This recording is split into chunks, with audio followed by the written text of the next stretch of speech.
Join us on the fearless pursuit of self-discovery and growth. This is Ivy Unleashed, a Gold Ivy production.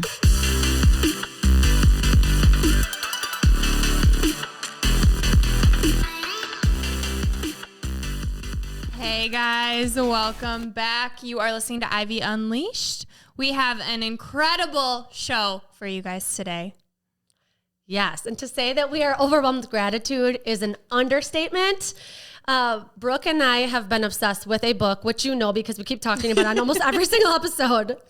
But the author of Difficult Gifts is here today, and her name is Dr. Courtney Burnett in the house. Yes, Courtney Burnett is a 30-year-old internal medicine physician living and working with brain cancer in St. Paul, Minnesota. She studied medicine at Northwestern University in Chicago, Illinois, and completed internal medicine residency at the University of Minnesota. She now works as a chief resident at Regents Hospital and will soon start work as a primary care physician.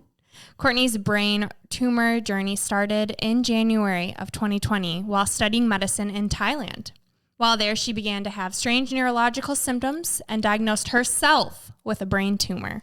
Throughout her journey, she used writing as a therapeutic way to cope with her unexpected diagnosis. After starting a blog, which gained an unexpected worldwide following, readers inspired her to write a book. Courtney's first book, a memoir titled Difficult Gifts, A Physician's Journey to Heal Body and Mind, was released in February of 2021. Courtney, thank you so much for being here, and welcome to Ivy Unleashed. Thank you so much, you guys. I am so honored and excited to be here. As you know, I'm a huge fan of Ivy Unleashed, and this is an incredible moment for me. Yes. We're fangirling. We are. We're trying to keep it. We're trying to keep it just so it's not awkward because we are major fans. Yes. And Courtney, one of my favorite things about the book is your physician versus patient perspective of juggling both. So before we dive in, we want to make it known that the information you hear today should not be taken as medical advice. The content here is for informational purposes only.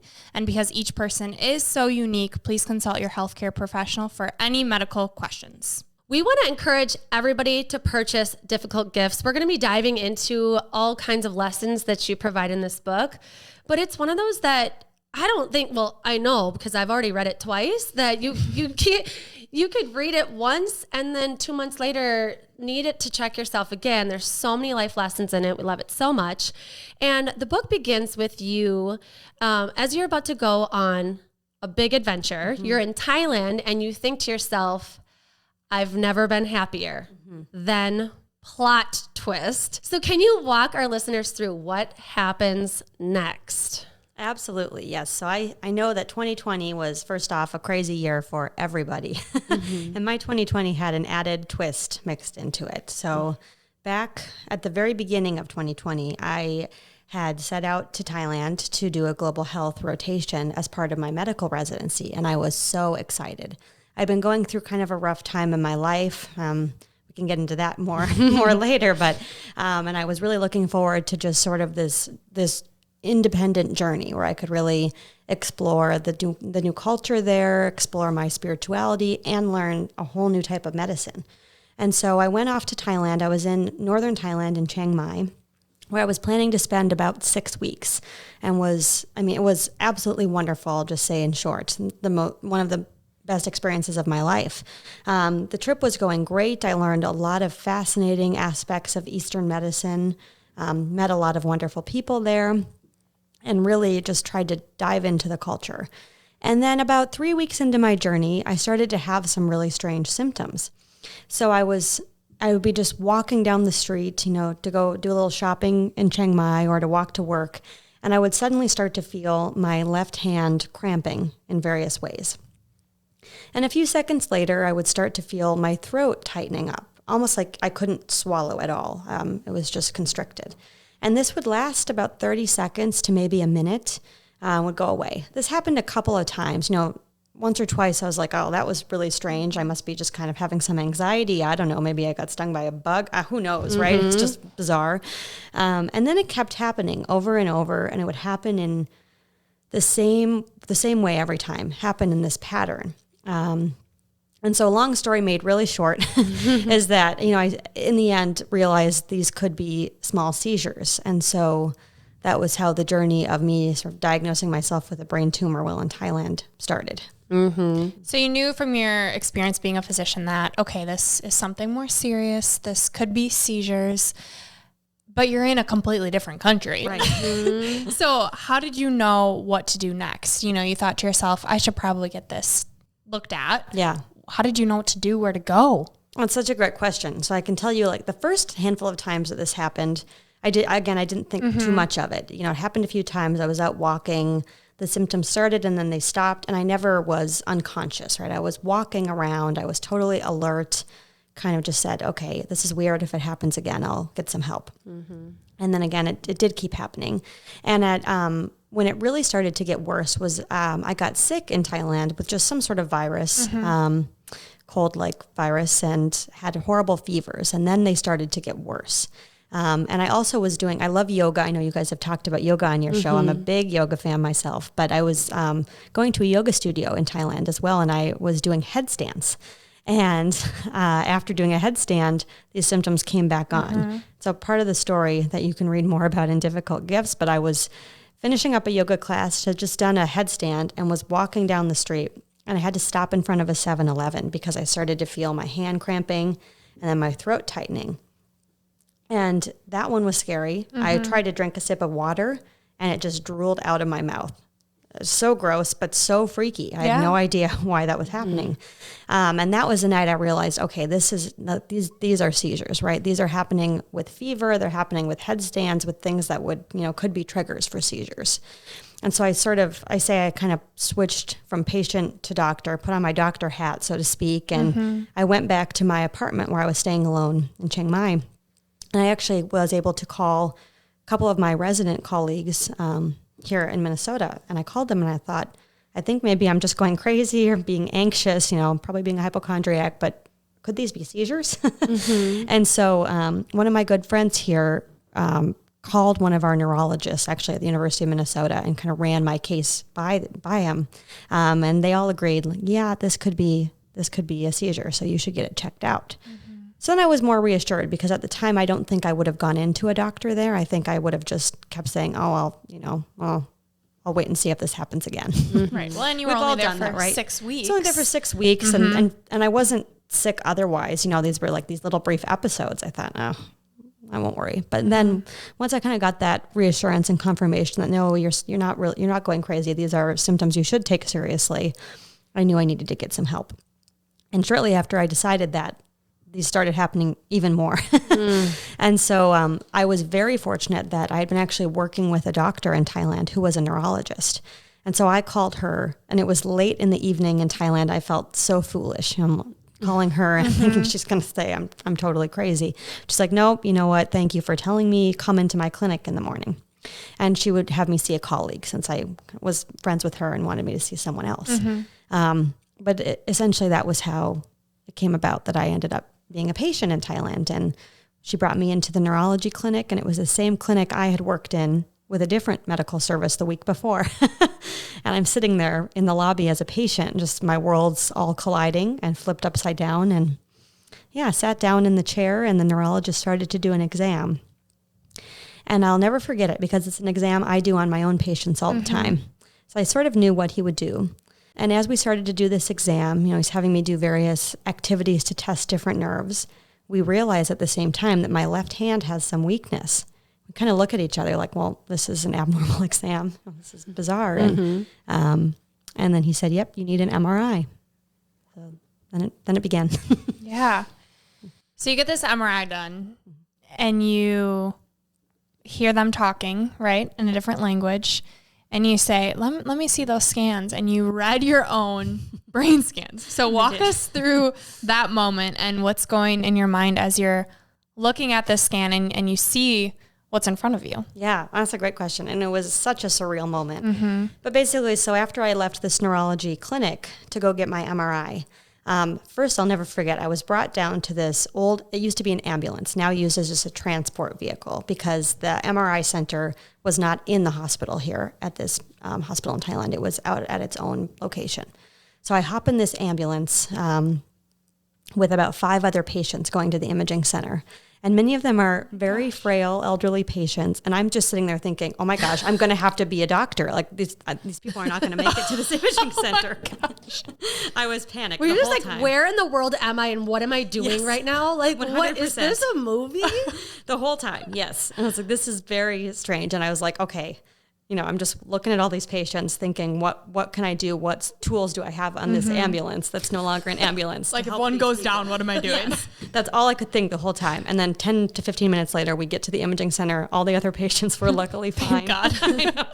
Did not have to use any of my skills. And we all get out and we sit down in the lobby. And in Thailand, the medical system works very differently. And in some ways it's, there's pros and cons to all systems, but in some ways I think it's better. Everything is laid out very clearly up front. So part of what happens there is that before you get any test, any visit, any medicine, anything done to you at all, you get a bill and you're asked to sign that bill. And so it lays out exactly what your cost will be before anything happens.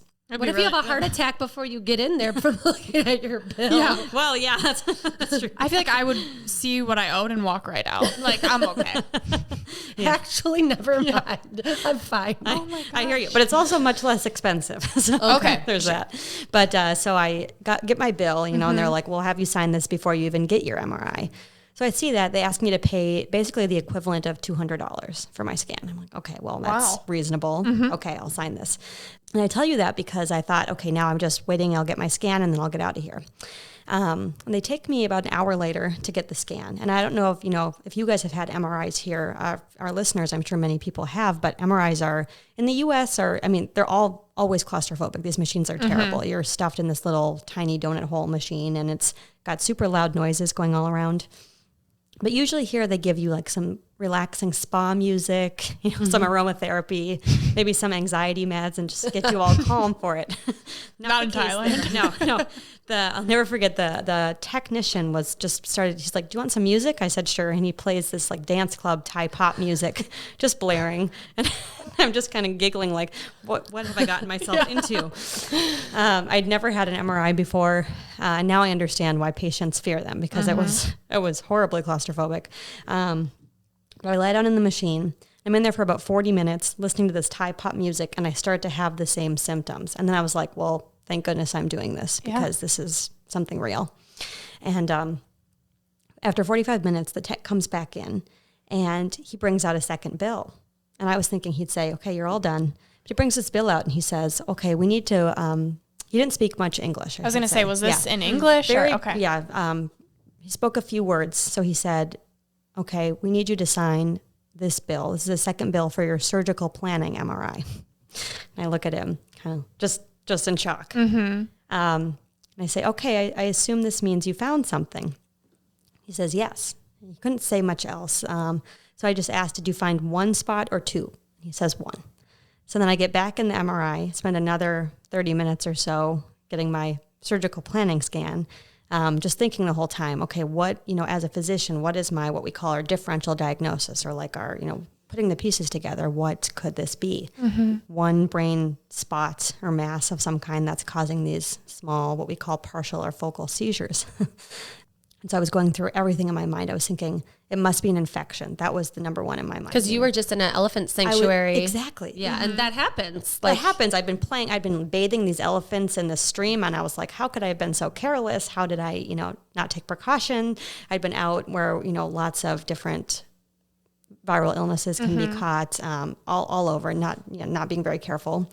And so I thought, for sure, this is some sort of terrible brain infection. What have I done? And then I thought, okay, this is old technology. Maybe this is just a smudge on the camera, right? Who knows? And then, but then my brain went to, okay, a tumor is, of course, on that list. And so kind of knowing those things, as soon as that scan ended, they went to escort me out of the center. And I was the only physician in the center. And I'd been told by the neurologist earlier that day that he would read my scan the next day and call me if anything was concerning. And knowing that, an infection or a tumor is on the list, I'm like, I don't think that's safe, right? I think I need to see that sooner. So I felt it was a very strange moment of bravery where I felt like, oh, this is not really my place, but I need to see this and I need to do something. And so I asked the tech, I said, sir, I'm a physician and I need to come and see my scan. And I walk into the room Yeah, this is a moment I could not forget, right? I see this huge tumor on my scan in my right frontal lobe. I mean, the size of, it's hard to compare with, but it looked to me like between a golf ball and a tennis ball. I mean, it was large. And there's not much else it could be besides a tumor. And I look at it and I will never forget that I just said, crap, I'm going to tell this patient some really bad news, because I was in full doctor mode. That's all I could think. And then I left the center and was like, well, that's me. I'm the patient. Oh, I am so sorry that you had to see that and figure that out on your own in a other part of the world. And in your book, you explain so beautifully your relationship with your family and their support of you leaving and going and how they were so loving to you. I just can't imagine not having your support system over there. And then you live alone there and you're in these weird pieces of machinery, like hoping that they're not giving you the information, but you're super smart and figuring it out. Like the way that you write through that story, through those moments is like unbelievable. Like you can feel all of your emotions. Like you in this book make us feel so happy. I'm like laughing my ass off half of the time. And then I'm crying. And then all of a sudden I'm hungry because like you're explaining how good all of this food is. And so I think that it's one thing to go through it, but to be able to put that in a book in writing, I can't imagine how you did that. Thank you. But, laughing, crying, and hunger, that's life, right? That's it right there. Yeah, for sure. And we can feel your fear, the way that you explain it and how you're going through these emotions in the moment or whatever. I just want you to know that I think you did such a great job of having the reader feel what it was like in those moments. Thank you. And there is some type of magical gift in you that can get this crappy news, can see these scans, and somehow within moments, you're happy, you're grateful, like you become this patient and you're saying, all I could feel is gratitude. And I'm like, what? I would be so pissed and feel like a victim and be screaming and crying. And I just want to ask you about that because that is to us just mind-boggling that you find joy and gratitude in these moments. So how do you do that? Well, I can tell you, I mean, definitely I had my moments of, there have been many moments of crying mixed in with the moments of smiling and gratitude. I won't pretend that there haven't been hard moments in this. Of course there have. But I think that for me, part of what made me find kind of the gift in it, the difficult gift, so to speak, was that I was in another place with a culture that looks at illness and death incredibly differently than we do here. And that was 100% what I needed at that time. As I write about in my book and in my blog, I do practice Buddhism myself, so I do have some slightly different spiritual views than a lot of our population here. But in Thailand, that was the norm. And people there aren't so afraid of illness and death, it seems. It's sort of integrated into the culture. That's something that is talked about openly without fear, and it's about finding ways to enjoy the time we have, because we should know and we should remember that it's not unlimited, right? We have no idea how much time we have. And so I think partly just being immersed in that culture when I found this out was one of the keys. That's something I couldn't, I can't say I would have reacted the same way had I found out the news here. I think another piece of it was as you all mentioned, I do work in medicine, and I've told a lot of others, right, that they'll be sick, and I've seen some people get better. I've seen some people not get better despite what we try to do. And the simple truth is that the only thing medically certain in our life is death. I know you asked me about gratitude, and I'm getting onto death, but I think in my mind they're but it somehow is all related. interconnected. Yeah, I mean, and you talk about, right? It's like you can't have a left without a right. You can't have joy without suffering. You can't have pain without pleasure. They go hand in hand. And exactly what you're saying, in our culture, we don't talk like that because it's uncomfortable and we don't want to be uncomfortable.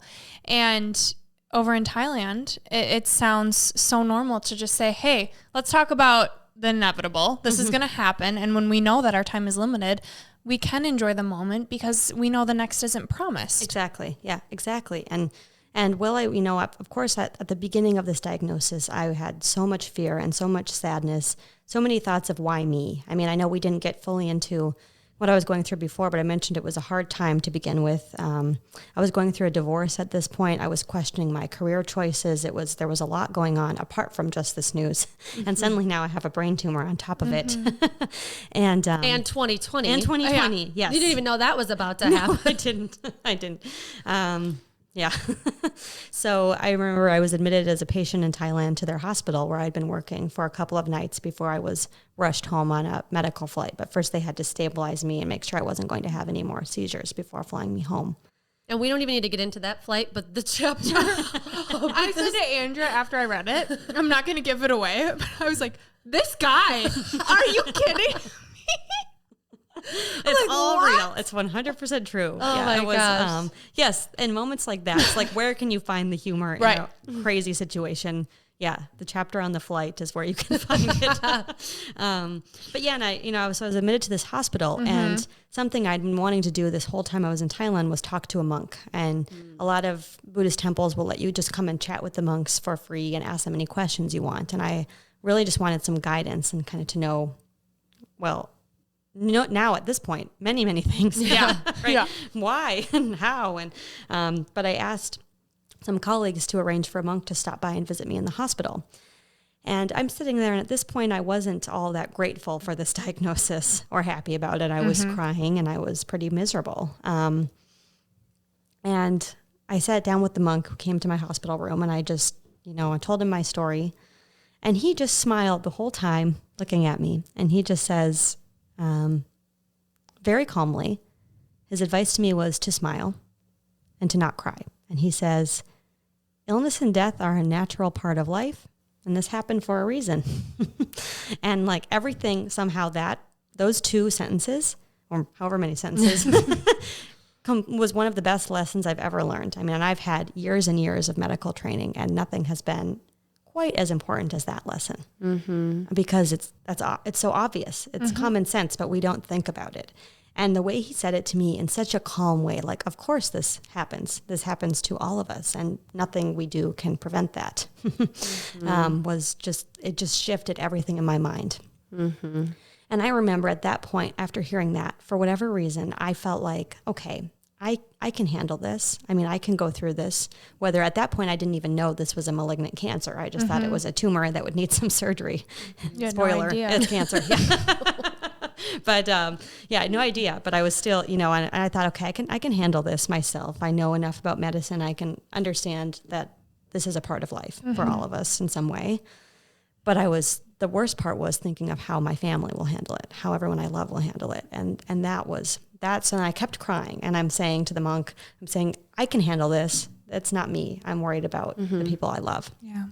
And he just said, this happened for a reason. And he said, remember to bring joy and bring happiness to all the people around you, and they'll be fine. And I love that. And so that was my inspiration to search for the happiness and the joy and gifts that don't always look like gifts at first glance. The difficult gifts. Yes. So there's this part in the book that I love because I'm obsessed with bucket lists. I think it's great to have all of these ideas, which I'm sure you laugh at now, pretending that you know how long you're going to live and you know what you're going to be able to do or whatever. But the way that you talked about the bucket list, I need to read this because it's so powerful. So, strengthening my relationships with the people I love is by far the most important thing on my bucket list. When faced with your own mortality, nothing rings quite so true as realizing that we chase after what we think we lack, only to realize too late that we already had it. I realized that day, don't just plan your bucket list, live it every single day. And gave me chills. I think I started crying. I could cry right now because it's so true. I thought this morning. I was editing and working in the basement, and I could hear my kids laughing upstairs. And I came upstairs, and Justin's playing a board game with them. And I'm like, this is what Courtney's talking about. Put the work away and live every day. This is the kind of stuff that when I am on my deathbed, who knows when that's going to be, I'm going to be thinking about that, not like jumping out of an airplane. Right. I'm going to be thinking about my kids being little and laughing with them. Yeah. Sorry. No, I get so emotional thinking about this, but it's so important. It is. And it's so true. And I'm glad that you read that passage, and it brings me back to where I was when I was writing that. Because it was shortly after my second brain surgery. So I ended up having two brain surgeries shortly after getting back from Thailand, spaced about a month apart. And after the second one, we learned that this was indeed a very malignant brain cancer. And so I had learned at that point, really shortly after the diagnosis, that I would need chemotherapy and radiation for quite some time. That one, and I won't say that I reacted with a smile immediately to that news. I was definitely quite upset for a while. And at that point, I wasn't even 30. And and I remember thinking, okay, I guess I should make a bucket list, right? This is serious. And they weren't sure at this point yet what exact stage my cancer was. And so it was either brain cancer is very confusing. It's actually quite understudied and underfunded. So shout out for brain cancer awareness. But other cancers are usually talked about as far as stages, like stage 4 cancer would be the most severe for many forms of cancer. Brain cancer is talked about in grades. So grade 3 or grade 4 are our more severe malignant brain cancers. They knew I at least had a grade 3. They were worried I had a grade 4. And so I got this news. And keep in mind, this was now mid-pandemic. And so I was at this doctor's appointment where I found out this news with no one. Visitors weren't allowed into the hospital. My second brain surgery, I was there just completely alone. A very, very surreal. But why I say all that is because I learned this news, and I was sitting there in my apartment alone, not wanting, to call anyone to come over during a pandemic when I had just been a patient in the hospital.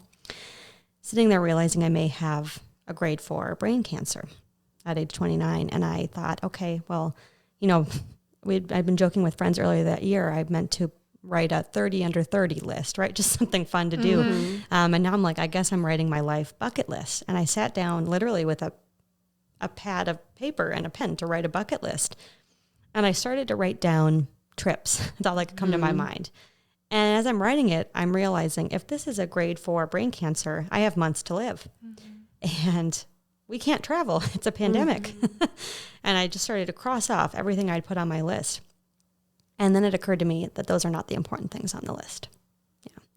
So that's when I looked at my dog who was snuggling at my feet, right? And I FaceTimed my friends, and I decided to go see my parents safely outdoors. And and it was those moments, watching, telling jokes with my friends and family, and reading my favorite books and snuggling with my dog. Those were the things that were really on my bucket list. And probably embracing each other and having conversations that are way more meaningful than you normally would. Absolutely. Yeah. I think about that where you call it a gift, like that time. It was like so joyous that they were just so happy to have you back and have moments with you.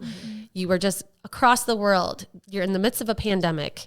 You keep getting the worst news. And I'm sure they were afraid to answer their phone when you called, like, oh my gosh, what else is going to come? Yes. And for a while, it was every time I called a family or friend for months, it was always more bad news. And I remember, it was so hard. It was so hard for me to, that's partly where the writing actually started from, because it was so hard to just keep calling with bad news. I thought I need to write and add in some, that's how I really coped with my own emotions through all of this. I kept thinking too, while I was reading it, like, this was last year. I feel like when you read a book, it's usually like a decade old, or at least a couple years old. And I'm like, she was going through this last March? Like, what? Yeah. Like, it's wild. It's also wild paralleling to COVID and the pandemic and what people are learning now, being isolated, of what's really important. And you have this quote in your book about, we are figuring out what it's like to live as a cancer patient. Can you speak to that? Yeah, absolutely. That's such a great question. I think, this year, as we've all witnessed, we've had to learn, right? I mean, our lives have been flipped upside down when we didn't expect it. And I think that that's how a cancer patient lives, all of the time, right? A patient with cancer, a person with cancer, we never know, will I be, what year will be my last, right? We never know, will I be able to do that next trip? Will that next scan be clear? Will I be around for this event, XYZ, right? It just, the list goes on. There's so much uncertainty all of the time. And I think that's what 2020 was for a lot of us who have never had to live like that before. It was like, we don't know when we'll get to see our family next, if ever, right? Especially for our elderly family who are in nursing homes and may have caught COVID. We don't know when we'll be able to travel. We don't know if we'll get to go to that wedding or if it will ever happen, right? There's so much uncertainty. And that's really how a patient with cancer lives all the time. Yeah, and you have a beautiful quote where you say you switched the question of when will I get to today I will. And I just want you to know that that's something I think of every day. When I wake up, right, I know you listen and you hear about my morning struggles and you've made it in my morning routine of I'm honored. My feet hit the floor and I'm like, thank you. Like, what am I going to do today? Like, how am I going to make today a gift? Because it is so true. Like, stop asking yourself, when will I get to? Because who the hell knows? Yeah, like, that may never come. What you have is you woke up this morning, you have the next 24 hours, and you can control what you do with it. Yep. And you do such a beautiful job of people read this book and they're checking themselves. Like, you're damn right I do. All right. Yeah, right. No, and that's exactly it, right? You live each day like, you don't know if you get more days. So the days you wake up and you get to see the sun and you get to drink your cup of coffee, right? You get to take a shower without a shower chair, which I learned is a really wonderful thing. I mean, these are things that I just took for granted every day, and now I never will again. Yeah. And after I think it was your second surgery, you have another quote saying, it was 9 days after your surgery, and you said, I have legs, use them. And Ran a 5K. yeah. Like, what? My legs still worked, right? No excuse not to. Great. I'm going to remember that next time I'm training for something. And I hate running. I'm sorry. Yeah. I do. I am not a runner. Well, you start your book off saying that your whole life, you looked at it and you lived it from this marathon perspective of not slowing down and enjoying the scenery and being go, go, go. And I think a lot of people can relate to that of, all right, I'm going to graduate. I'm going to go to school. I'm going to have this career. And what's the next? Yes. And I'm, as I think many of us can relate, was always very type A, very checklist based. Like I've checked off these things. Now I have these things. This will fulfill my next 5 years, right? Here's what I'm going to do. But I don't know if I have 5 years. So no. And what can I do today that will be impactful and will help someone? I do have one question about you not being a runner. How does one fail elementary PE? I still don't know, but if my elementary PE teachers are listening, I'm sorry because I was a horrible student. All right. Hard left here. This chapter 40, Impermanence Can Be Beautiful. You start each chapter with a quote, and I love this one from the Dalai Lama. Some people, sweet and attractive and strong and healthy, happen to die young. They are masters in disguise, teaching us about impermanence. And impermanence it's in this book all over the place. I mean, it's a big message. And so what I really want to hear from you, and I've been waiting for this moment, I can't believe I get to sit with you while you talk about it, is just what is impermanence? And how do you stay at peace through all of these different circumstances you've been through? Yeah. It's a great question, and I hope I do it justice in answering it. I think, to start off, again, I view impermanence, which is a term used very frequently in Buddhist philosophy. And I know, I talk about it a lot in my book, but I definitely don't write the book with the intention of only speaking to a Buddhist audience. I try and write about ideas that, I've learned through the Buddhist perspective, but I think are very relatable. You do. I mean, faith you I'm believe Christian. Or no faith. Yeah, I feel like you did, and you would even address it sometimes. You'd be like, I am not trying to offend anybody, and I do think that what I've learned can apply to everyone. Right, exactly. And so I'll start off by saying that because I think the term in and of itself is a Buddhist term, that at least that's where it's used most frequently and how I learned of it. But the idea of impermanence can be applied everywhere. It's a strange word, right? But literally nothing is permanent is all it is saying. And I think that often it is easy to think of things as permanent, think of, especially good things, to think of the life we have. This is how it will be forever. To think of the job we have. We have succeeded in our career and this is how it will always be. When we get that perfect relationship, it will always be this good, right? there are so many things. And I think that to look at things with the lens of impermanence, not in a negative way, not like this relationship is bound to end or, I'm going to lose this job. It doesn't always have to be such drastic, but okay, the way I'm feeling will not be the same forever. And that's just a guarantee. And I think I now look at everything in my life through a lens of impermanence. And I think the way that this can be applied just to our everyday life. It's sort of how I view the idea of the big topic of mindfulness, which is just such a hot topic all over right now, right, for so many reasons. But I think impermanence plays into that. And I'm just going to give kind of an analogy of how I think of impermanence. As I think of, start with just thinking about your own mind and picture that your mind is a clear blue sky, right? When you look outside today, there's a couple of clouds, right? Those are our thoughts. Those are things that pass into our mind, which is a clear blue sky, and they'll leave, right? We know that even when the sky is cloudy, underneath it, the sky is still the same clear blue sky that it always is. And that is what impermanence and mindfulness mean to me, is that thoughts come and go, feelings come and go, everything will change. There will be clouds that blow through the sky, but underneath it, if you're able to find a level of peace and happiness with your own mind and your own life, you can know that that blue sky, that happiness is always there, no matter what's coming and going on top of it. And you say in the book, why be the bird when you can be the sky? And I think that beautifully sums it up. Thank you. So with emotions coming and going, new ones that you've never had to experience, how have you, and you even say in your book, like, I had to retrain my brain because I was fresh out of surgery to learn how to handle new emotions. And like, how did that even work? Like, how do you train yourself? Which I think a lot of people avoid dealing with emotions. So I feel like anybody could take something from this. Yeah. How did you retrain your brain to handle these emotions, especially since they were so big? Yeah. No, that's a great question. And I think the way I kind of thought about it, and I won't say this as if it's medical advice because I'm not a neurologist or a surgeon and don't know enough about it to do it justice medically. But there are some studies that show that after brain surgeries or big brain injuries, that your emotional processing is a little bit thrown off for a while. And it's transient. It can last a few months, and then you sort of start to fall back into your normal habits of processing emotions. But people can become emotional in ways that they don't expect after a brain injury of any kind. And the way I, relate it to in my own summarizing of this is, if you were to imagine you fell and you hurt your knee and you needed a knee surgery. After your surgery, you're going to need to sort of retrain with physical therapy, et cetera, to learn how to walk again normally. Sort of the same with, in my view, your brain. You've had a big insult to your brain and you have to kind of retrain yourself in a way how to process things that are so everyday. Emotions are a big part of it, but even such things as like your sensory input. Like after my first surgery, lights were bright and sounds were loud. Everything was just big and scary.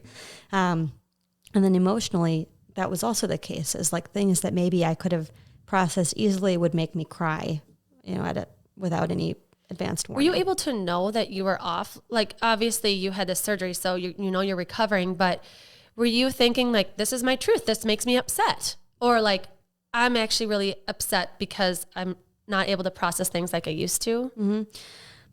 That's an interesting question. I think hard to know. Hard to know. I think that there were times when I would feel upset and I would think, well, of course I'm upset. I've just found out I have brain cancer, right? And this is, and I think it is healthy to express your emotions. And, I'm not trying to say with my own philosophy that everything should be a smile and everything should be happy. That's not the case at all, right? I think emotions and expressing them are important, but there definitely is some aspect of I struggled at times to get my mind to go back to that clear blue sky analogy, right? It was hard for me to see through all the clouds at times. And so it was a process for me of learning, how can I cope with all of these emotions that I'm feeling? Some of which are definitely warranted and some of which are just perhaps me being, fresh out of surgery and on new medication and all sorts of out of whack. And COVID and everything. Isolation. Right. Exactly. Exactly. Right. We can all relate to that and feeling, emotional highs and lows we did not expect after this year. For me, I think a big part of it was writing. That was how I really was able to kind of process everything. And also, again, being mindful and meditating. And I am a big proponent of meditation But I say that with a caveat, is that I don't meditate sitting on a meditation cushion in a quiet room. I meditate by being mindful. I meditate by thinking of certain things as I'm washing the dishes and lying down to go to sleep. I think it's a very active meditation. But that for me was a way that I sort of was able to feel like I could teach myself to process what was happening. And also a shout out for therapy. I'm a big proponent of therapy, and that was a part of my healing, and I recommend it to everyone. Yes, Yeah, we do too. as do we. Yeah, I was gonna say. I think a part too that I think there's no way it didn't help you is your sense of humor. Like, you are hilarious. I felt like I wanted to go to have a glass of wine with you right when I read this. I'm like, can we hang out with her? Like, is this actually going to happen? And so, I mean, there's a point where Courtney is about to go in to have surgery, and she's literally thinking about worst case scenarios because you need to. And she comes back out, and her friends are there, and she's like, "Who are you guys again? What's your name again?" And she's messing with them. I'm like, "What? That's a sick, funny joke."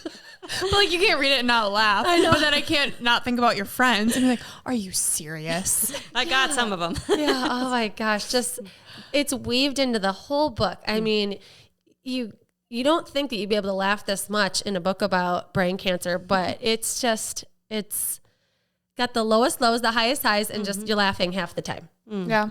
And Brooke, as you said, and one of my favorite quotes from a Buddhist monk and teacher, Thich Nhat Hanh, is about the idea of you can't have one without the other, right? You can't have a right side without a left side. You can't have happiness without suffering.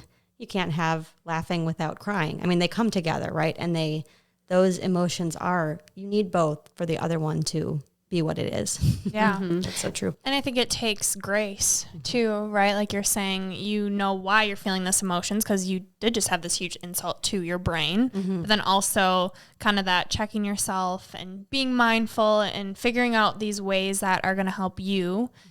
Just like we preach in every episode, it's different for everyone. Your way of meditating is different than a lot of people's, and it should be because it feels right for you. Right. So I'm curious though, when you are in these dark moments, what are you telling yourself? Like, do you have some go-to sayings or anything that kind of you act as like you're flipping a switch to like, nope, let's check myself. How do you check yourself? That's a great question. And I think I'll tie that to the idea of compassion, just maybe a weird answer to that. But what I mean by it is, so the word compassion literally means to suffer with someone else. And that, once I learned that, was such a key in how I handled my own situation, is that, if we realize that suffering is universal, right? And none of us like to think about suffering.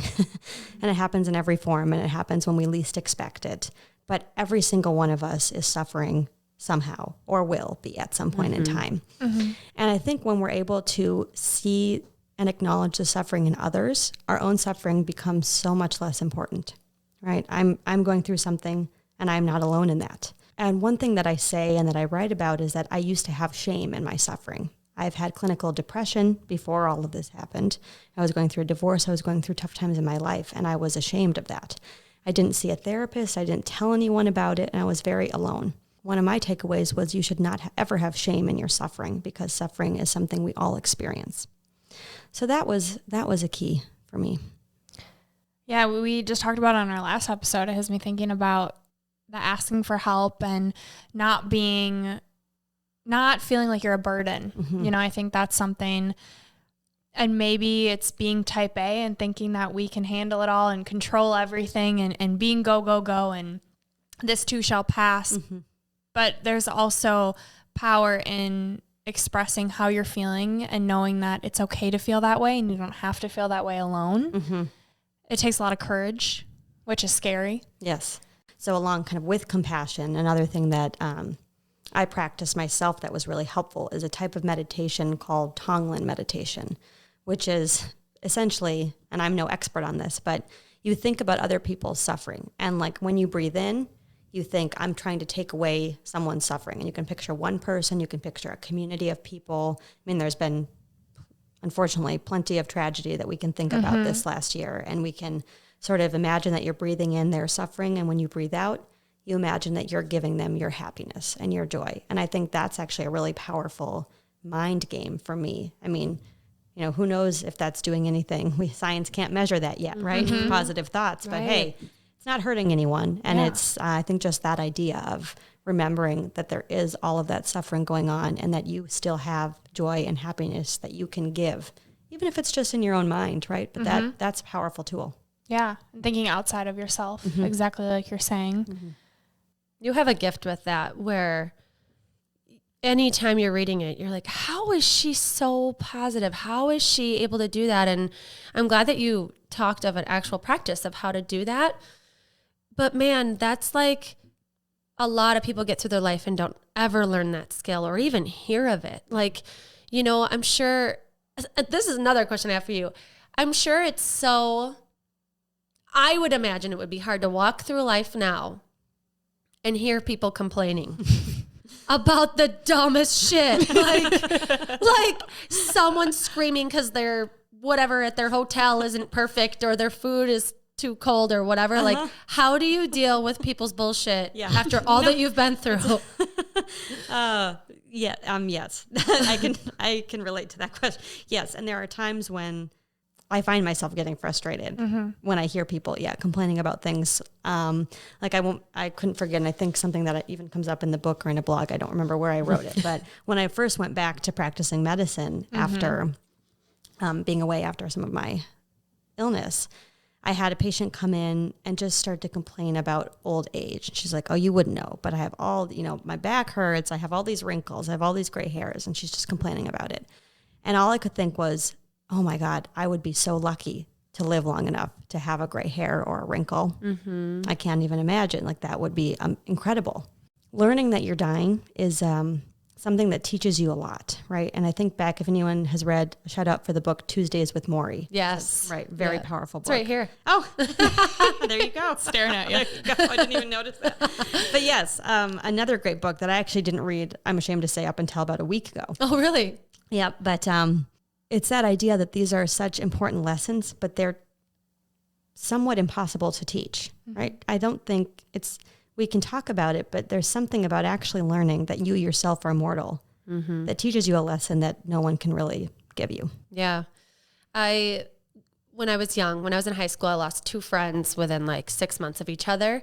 And I'm married to my husband who hadn't had, until we were dating, like hadn't even lost a family member yet.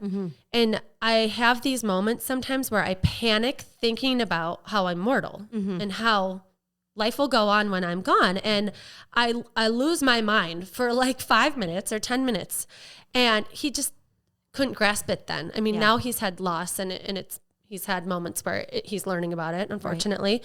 But I call my sister-in-law Alicia because she's had some tragic losses in her life. And she's like, this is going to pass. And we talk each other through like, it's good that you feel this way because you're going to live life fuller, Andrea. Like she talks me like off the to me, we're all going to die. And I'm like losing my mind.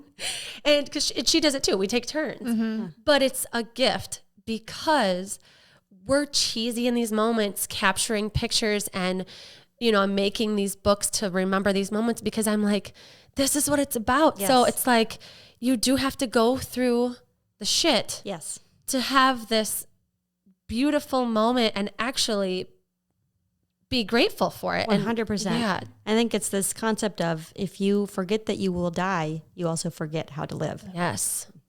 Yeah. And it's like our society is mindless and it's the opposite of what you're talking about. Like you're sitting with your brother and sister-in-law eating breakfast and it's like the best moment ever. And you can feel it. You can feel that like you have a new sense of what's really important. I think about hardships, right? And talking about your struggles, it's good and it's healthy. And then I also think about the comparison and thinking about sharing my suffering and how it's important to acknowledge the space that you're in. And I think about like my health journey and things that I'm dealing with. And then I think, okay, well, I don't have cancer and I don't have, I go into the hospital, right? And I get negative. And part of me just wants them to find something. So it's this peace of mind, this answer. But then I hear your story and I'm like, no, I don't. Like, why would you wish that? So I'm curious your thoughts on the comparison and just how you feel hearing that. Yeah. I mean, I think that it's completely natural to compare. And I'll say that I'm not immune to that either. I mean, I know I mentioned earlier that for a time, we didn't know what grade of cancer I had. I now know I have grade 3 and not grade 4, and that it's responded very well to treatment. And so I compare all the time. I think, why was I so lucky to get grade 3 and to not have grade 4? You know, why do I have genetic markers that make my tumor more responsive to treatment than other people? Why am I still alive when so many people with my diagnosis are not? So I think that it's, we all compare, and there's sort of that survivor's guilt, so to speak, in many ways. But I also want to go back to the thought that no matter what suffering we're personally going through, whether it's a diagnosis of a physical illness, a mental illness, you know, whatever hardship you're facing, I mean, compare or not, those are all valid, right? And they're all actually very similar. And so when I write this book, really the message I want to get across is that we all go through challenges when we least expect or want them, right? And we have to all learn how to face them. It doesn't really matter what that challenge is. How we react to it is everything. Well, you definitely completed your job. You delivered that message beautifully in your book. Thank you. Yeah. And going off that, another quote that has stuck with me, you say, when you think about it, the life cycle of a human typically consists of 4 major events. We are born, face challenges, learn something, and die. I am currently somewhere along the spectrum between birth and death, and I hate to remind you all, but so are you. That's true. It's so simple, but it's so true, and we don't like to think about that. Yeah. But I think that's important to acknowledge, like, why is it so hard to accept it? Like, why do the people in Thailand accept it and live these fuller, more meaningful lives, probably simpler too, and we can't? Like, what? Do you have any thoughts on that? That's a hard question. I think part of it, I mean, I will say I think part of it is, I mean, definitely cultural. Part of it is spiritual. And in just, you know, as I mentioned before, Buddhism is, you know, it's a major religion in a lot of Asian countries, but it's also just a way of life, a different way of viewing life, and a way of viewing life in that it goes on, and that what we're doing in this lifetime is not a concrete, you know, you're born, you die, and then it's over. It's viewed much more as a continuum, right? And so I think that there's just an acceptance in a lot of other cultures that what we're going through right now is a tiny, tiny speck of what we will go through. And I find that beautiful. And I think of it actually like a scientist more than I think about it on a religious term. I think of we think of energy. I'm going to get a little nerdy here on my science. Please do. Right, energy can't be created and it can't be destroyed. Energy just transforms into another form of energy. And I think that's a beautiful way to look at life. Right. We, who knows what happens after we die. But I think it gives me a lot of hope personally to think that what I'm going through now, if I can make the most of this life that I'm living right now and help others in some way, I've succeeded in this life. And this is just one small spot of energy on a whole lot of energy I have left to give. Again, doing your job. That is such a beautiful thought. And what I keep getting curious about is prior to Thailand and how you're able to think so quickly and flip your brain into this positive mindset or gratitude or whatever it is. It's like magic. But I'm wondering, do you think you had practices that you were doing or ways of thinking before Thailand that kind of helped you with all of this news and diagnosis? Do you think that there's anything you were doing that helped you up to that point? Yeah, that's a great question. And I think, yes, and I'll answer it in 2 ways. I think first, sort of the non-medical side of my life. I mean, even before Thailand, I was always interested in meditation. I practiced yoga for years. I think I always had an interest in kind of this idea that we can, in a way, train our mind to be calm, even in tough circumstances. And I'd been working on that through my own experience with depression and anxiety in the past, even before anything happened in Thailand. So that, I think, was one piece of it. The second piece is more related to my medical training. And I'm an internal medicine physician, and so we get training in a lot of different specialties. But one thing I've always been passionate about is the subspecialty of palliative care, which essentially focuses on treating patients' symptoms. Often people think about palliative care associated with hospice care or end-of-life care, and there are components of that in palliative medicine. But the biggest piece of palliative medicine is that it's about this idea that we want to make you have a good quality of life, even if the quantity is less than what you anticipated. And I think that's beautiful. And I try to practice medicine with that way. I mean, of course, if a patient wants years over, quantity over quality, I go with what my patient wants. But I often like to at least talk about this idea of, really, do you want to focus on quality? Because we can do things that make you comfortable. And so I think having that interest in my own career and in the way I practice medicine made it easier for me in my own personal health crisis to say, well, what's important to me is quality and to live, my best life as comfortable for as long as I can. But really, if it's shorter than I expect, but it's a good one, I'm fine with that. Mm-hmm. Yeah, and I can imagine being the patient yourself and then transitioning back into the physician side of things.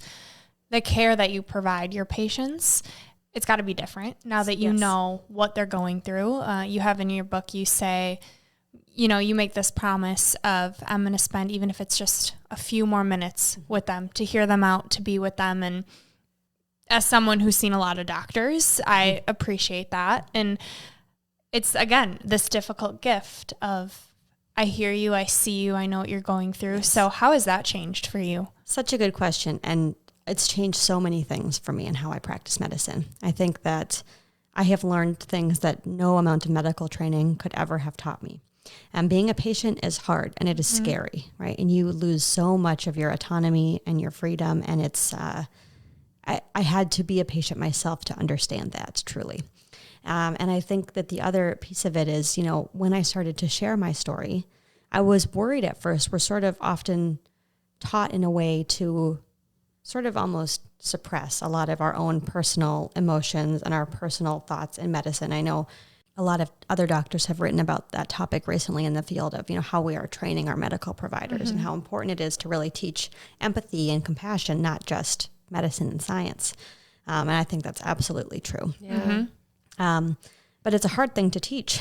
Yeah. And so I remember, starting off and after being a patient myself, I thought, can I be so open about this? Can I write a blog and a book or even share this with my patients? Like, would that be helpful or would that make people wary of me as their doctor?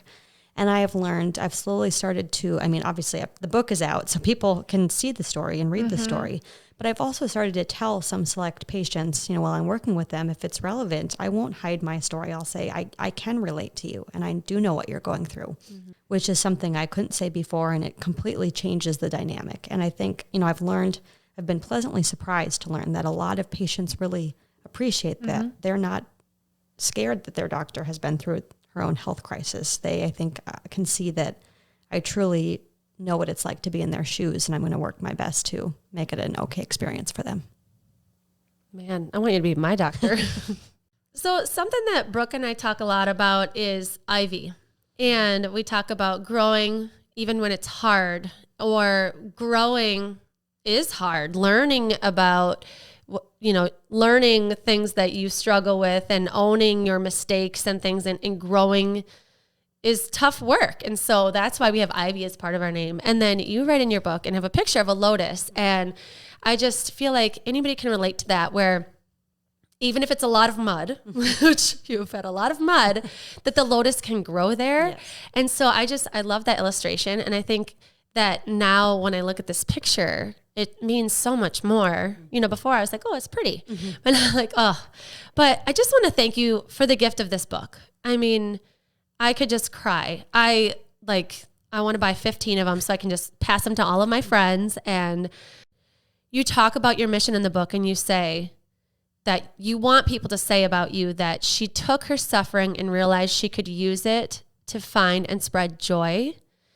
And I just want you to know that you have completely fulfilled that mission. Thank you. You are spreading joy, and this book is going to change so many people's lives. You're going to make me cry. And going off of the lotus idea, you have a quote where you say, when life piles on the mud, let's grow our own damn flowers from it. And this book is one of those flowers. 100%. It's changed both of our lives. Yes, so thank you. And it's been such a gift, even though it's been a difficult gift for you. It's been a gift. And you are so special. This book is so special. We're going to keep it handy for any time we need that reminder. I hate that you're wrapping up. I feel like we're wrapping up, and I don't want her to go, but we do need to be mindful of your time and our listeners' time. And so we just want to thank you so much for being here. And so for our listeners who want more of you, where could they find you? Oh, absolutely. And thank you again. I mean, just hearing what you guys have said is so touching and means a lot to me that my words could impact anyone in even a small way, let alone a big way. So thank you.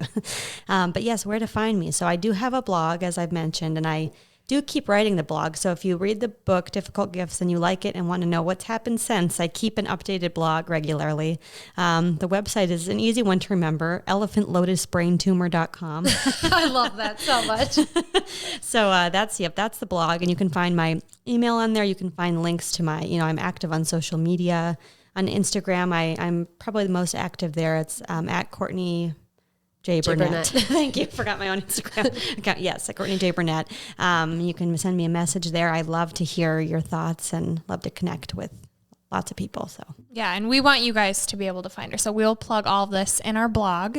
And also remember, you can use all of our resources. We plug them for free on our blog, in our newsletter, on all of our social channels at Gold Ivy Health Co. So don't hesitate to subscribe and never miss an episode. Perfect. And I want to say one last shout out for people who are maybe interested in the book. I do want to say, as I mentioned before, brain cancer is really an understudied, sort of underfunded condition. And so I am donating a portion of my profits to brain cancer research foundations and patient care networks. So you can purchase the book. It's all over. It's on Amazon at your local bookstore. But also if you purchase directly from my blog, the highest portion of sales will go to donations. That's awesome. And now it's time for our 3 gold stars. Excellent. So our 3 gold stars. So 3 kind of big takeaways that I'd like to share with everyone. First is this idea of mindfulness and how we can practice mindfulness without being in a formal meditation center, right? We can just think of our mind as the sky and it's clear. And as you have thoughts or you have difficulties that are passing by, think of them as clouds that will come in and out, and just remember, find a way to appreciate the moment and know that that clear sky is always there underneath. The second key takeaway I want to point out is about the idea of suffering and compassion, which in my mind are very much related. And how when we have compassion for ourselves, but more importantly, compassion for other people, we suffer with them. We acknowledge that everyone is suffering. We are not so alone, and our own suffering becomes so much less important. And I think with that in mind, I also, again, want to reiterate that there is no shame in suffering. And I think you should never feel alone in your suffering. The third key is simply, finding joy, but also the idea of death. and as much as those seem to be opposites, in my mind, they go together. And really this takeaway is that life advice that the monk told me, right? Smile, do not cry.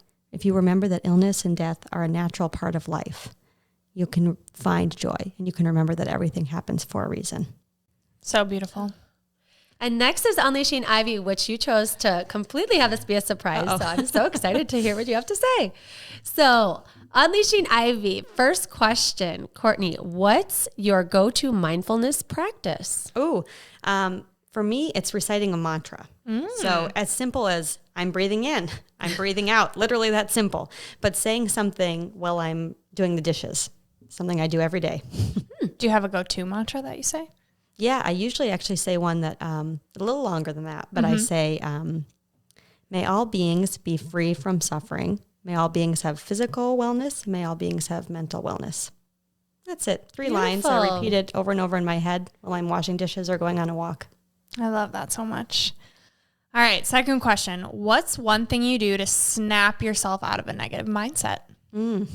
Laugh, right? Find someone, turn on a funny episode, read your favorite book, whatever. Just smile and laugh and you'll forget about it soon enough. Yeah. So true. Love it. And our favorite one. What's one thing you wish you would have known sooner? You know, I think I'm going to say nothing because I think that you learn everything when it's the right time for you to learn it. And some lessons come, I think they come exactly when they're supposed to come. God, I love that so much. No, me too. Please don't stop talking. All right. And as always, we'd like to leave you with a piece of gold. Thank you. So I'll read just a short quote from Difficult Gifts. This is just in the prologue, so it's not giving too many spoilers away. Through dying, I have learned to live. Through sadness, I have found happiness. Through the loss of the guaranteed future I once envisioned, I have found peace and freedom. I am more alive today than I have ever been. This is Gold Ivy signing off. Listen to your truth and go chase your gold.